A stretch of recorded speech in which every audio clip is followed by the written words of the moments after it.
தினம்தோறும் விளக்கேற்ற நல்ல எண்ணெய் இதயம் நல்லெண்ணெய். தூத்துக்குடி மாவட்டத்தில் பயிர்க்கடன் பெறுவது விவசாயிகளுக்கு கடுமையான சிரமமாக மாறியுள்ளது.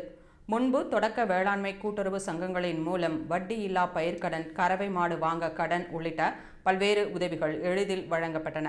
ஆனால் தற்போது இந்த நடைமுறை ரத்து செய்யப்பட்டு மாவட்ட மத்திய கூட்டுறவு வங்கி கிளைகளில் மட்டுமே விண்ணப்பிக்க வேண்டும் என்ற கட்டாயம் விதிக்கப்பட்டதால் விவசாயிகள் மிகுந்த அவதியடைந்துள்ளனர்.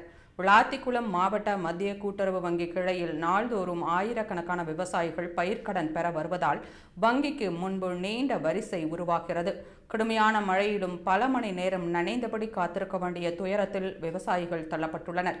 வங்கி பணியாளர்கள் அநாகரிகமாக நடந்து கொள்வதாகவும் மிக மெதுவாக பணிகளை மேற்கொள்வதால் விண்ணப்பங்கள் தாமதமாகி வருவதாகவும் குற்றச்சாட்டுகள் எழுந்துள்ளன.